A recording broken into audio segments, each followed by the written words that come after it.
Bismillahirrahmanirrahim. Kata Allah, wa dhanna annahu al-firaq, sementara dia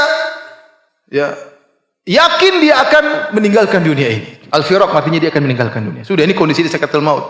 Wa dhanna annahu al-firaq, maka tatkala dia akan meninggal dunia, terbuka pandangannya melihat macam-macam. Dia akan melihat malaikat, dia akan melihat ini, melihat anu.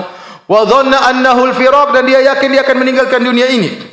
Waltafatis saqu bis-saq, maka bergabunglah betis dengan betis. Betis dalam bahasa Arab bisa artinya betis asli, bisa artinya sak, itu adalah ungkapan bahasa Arab untuk menunjukkan kedahsyatan kesulitan. Sehingga para ulama menafsirkan ayat ini juga beberapa pendapat. Tadi mengatakan waltafatis saqu bis-saq, tatkala kakinya sudah ditempetkan kanan dan kiri, sudah kering, didempetkan, diikat dengan kain kafan. Waltafatis saqu bis-saq. Kita semua akan demikian. Tidak bisa lagi kita majukan, mundurkan, tidak, digabungkan, diikat dengan kain kafan. Ini pendapat. Ada yang mengatakan wal tafatis saqu bis-saq, artinya kesulitan bercampur dengan kesulitan. Kesulitan sakaratul maut bercampur dengan kesulitan dari alam barzakh. Sebentar lagi akan dihantam oleh malaikat. Sebentar lagi akan dipukul oleh malaikat sehingga bertumpuk-tumpuk kesulitan tatkala itu. Wal tafatis saqu bis-saq. Itu hari yang sangat dahsyat. Orang yang akan meninggal dunia sementara dia dalam kondisi kafir, dia akan merasakan kesulitan yang amat sangat. Kata Allah, ila rabbika yauma idzinil masaq, maka kepada Rabbmu lah pada hari tersebut kau akan dibawa. Sudah selesai. Sebenarnya Allah mengatakan, ayat ini menunjukkan orang tatkala akan meninggal dunia dia akan melihat apa yang terjadi padanya. Dia lihat malaikat datang, malaikat maut yang mengerikan, kemudian dilihat neraka di hadapannya. Ya, makanya dalam satu hadis kata Nabi sallallahu alaihi wasallam, "Man ahabballaha liqa'ahu, ahabballahu liqa'ahu. Wa man kariha liqa'allah, karihallahu liqa'ahu." Kata Nabi kepada Aisyah, barang siapa yang suka untuk bertemu dengan Allah, Allah pun suka bertemu dengannya. Dan barang siapa yang benci untuk bertemu dengan Allah, maka Allah pun benci bertemu dengannya. Maka Aisyah berkata, "Ya Rasulullah, bagaimana? Kulluna nakrahul maut." Kita semua tidak suka mati. Kata Rasulullah, bukan begitu wahai Aisyah.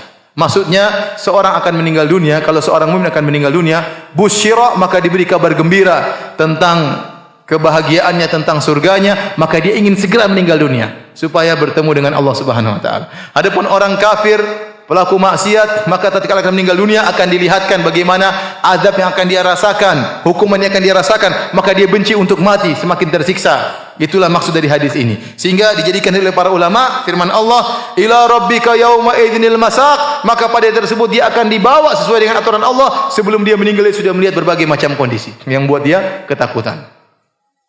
Kata Allah Subhanahu wa taala, fala saddaqa wala shalla. Dia waktu di dunia tidak pernah bersedekah atau tidak pernah membenarkan Allah dan Rasulnya, wala shalla, dan dia tidak pernah salat. Abu Jahal dan teman-temannya. Walakin kadzdzaba wa tawalla, akan tapi dia mendustakan dan berpaling. Tsumma dzahaba ila ahli yatamatta, ini sikapnya di dunia. Inilah kalau dia meninggal begini, di dunia kayak apa dulu? Dunia dulu tidak pernah membenarkan.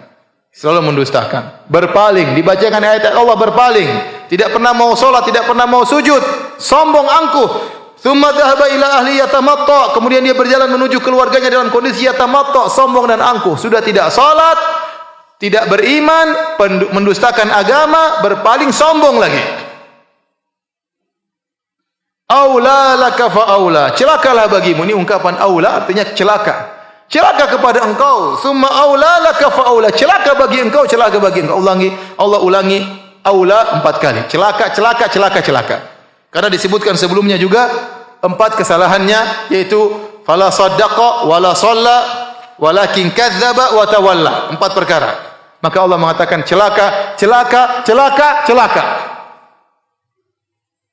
Dan Allah kalau sudah menghukum, menyiksa detail, setiap dosa ada hukumannya. Detail, tidak ada yang tidak detail. Di akhirat semuanya apa? Detail. Ente melakukan kebajikan, detail juga Allah akan balas. La tahqiranna minal ma'rufi syai'an walau an talqa akhaka biwajhin talib. Jangan kau remehkan kebajikan sedikit pun, meskipun hanya tersenyum waktu bertemu dengan teman. Itu senyum itu akan ada balasannya.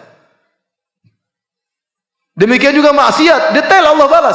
Makanya kata Allah, "Faman ya'mal mithqala dzarratin khairan yarah." Barang siapa melakukan kebajikan sebesar zarah pun dia akan lihat hasilnya.